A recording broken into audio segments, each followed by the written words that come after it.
Hi everyone. Today I wanted to talk about something that bothered me for a long time.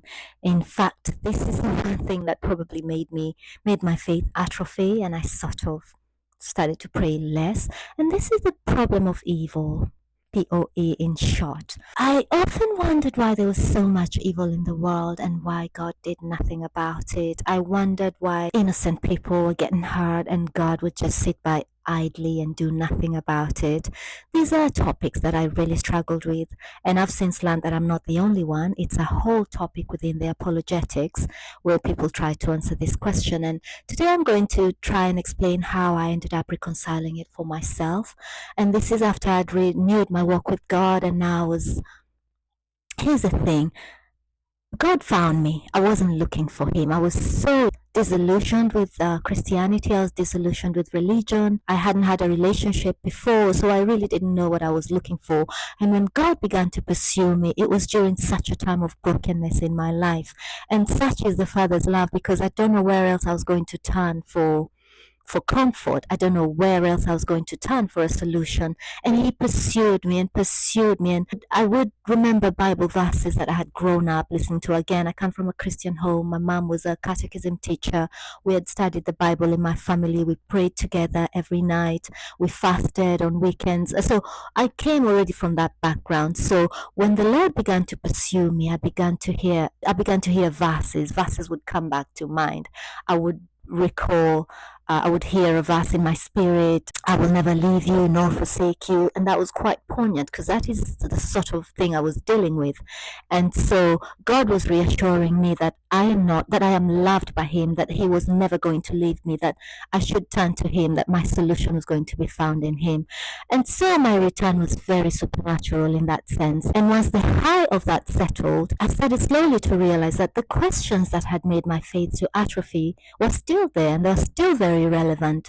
And I still didn't understand why the world was as it was. How had I reconciled this for myself? I had concluded that God, while he existed, and that while he cared, he was indifferent to the plight of man. I had no other way of reconciling what I was seeing happening, the evil upon this world, the evil people that succeed in this world. And I couldn't reconcile myself to a God who permitted this, who did nothing about this, who, in my opinion, didn't correct any of this. And so I had concluded that yes, he exists. There was no question. I mean, I'd never thought I created myself. I knew that God existed. I knew that I was created by him, and everything else in the universe existed because of him, that he had spoken the world into existence, and that he was the sustainer of life. I was aware that every breath I took was a gift from him. So the only way I could reconcile the dichotomy of what I was saying was by concluding that he was then just indifferent. And so my theology went something like this. He created us, he put us here on earth, but now we're supposed to figure it out. He's not concerned, he's not bothered, he doesn't run interference on account of man or between men. And we're going to see him on Judgment Day, where we'll give an explanation of what we did with our lives. And so that's how I lived my life, completely not self-sustaining, because I still believed he sustained me, but there was a resentment there that began to grow, a bitterness, a kind of a resentment. I couldn't understand how he left us down here to figure out life. So that's the lie I had fallen for. And I'll probably tell you more about that story, but today I just wanted to talk about the story. Today I just wanted to talk about the problem of evil and how I ended up understanding this. And it's something I said in my previous video, that does God's foreknowledge equate to causation? Just because he knows something's going to happen, he's okay. Does that mean he's okay with it happening? And I had to realize that no, he's not. Because the deeper now I started to go into the Bible, especially the Old Testament, there's a lot of harsh stories. And God comes across a little bit as harsh if you don't learn to read between the lines. I couldn't do it by myself. Like I said, God sent help. And this young lady, we met on Zoom twice a week, every week for a 2-year period. And I believe, I kid you not, I get emotional when I think about this. The entire 2 years we were tackling my view of God. We were tackling how I understood God. And I would get so upset because I'd read verses and I'd say, see, why would he permit that? See, why would he allow that? I was That was quite difficult to rein in, but it took some doing, and slowly the picture of a loving God began to emerge because I began to look at things in greater context. I began to understand some of the limitations God had placed upon himself in his dealings with man because he had chosen to work through man to advance his purpose here on earth. But that also came with the paradox of him respecting man's free will in the process of that. And so I could see that a lot of the things that I faulted him for, he really wasn't to blame. The only way he would be able to control the problem of evil in life was by denying man free will. But then what would he end up with at that point? I listened to a lot of Dr. Frank Turek, and he talks about God had no choice but to give us free will, or he was just going to end up with moist robots.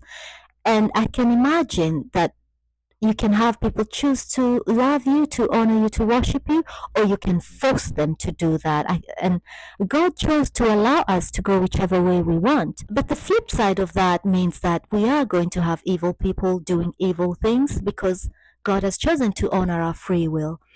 And it's easy to just think, like, for me, like someone for me, I'm like, I'm okay if you take away my free will and just make me good through and through.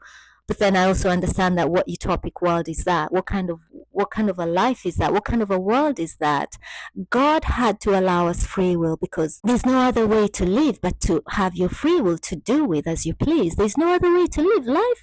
The experiment of life would not have been worth it if we were just moist robots moving around robotically. If God had a plan, it had to involve free will. It had to leave us the liberty to decide what we would adhere to and what we would rebel against.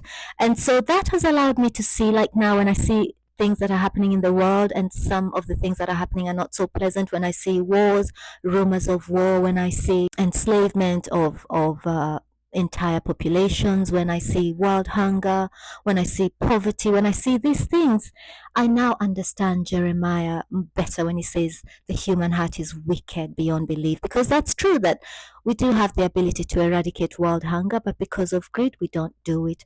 We do have the ability to eradicate poverty, but because of free will and because of the wickedness of the human heart, we don't do it. And then we turn around and blame God, but then we still want to keep our free will. We can't have it both ways. God has given us the possibility to solve all the problems on our planet, but because of greed, because of the wickedness of human heart, because of selfishness, the problems persist. So we don't get to turn around and blame God for those. We are here to advance his kingdom, and that the goal for that is so that men would come to God. God would transform their hearts, and then we would truly become our brother's keeper. Instead of prioritizing ourselves over our brethren, we would truly be the family of God. That's how I ended up resolving the issue of the problem of evil. Bye.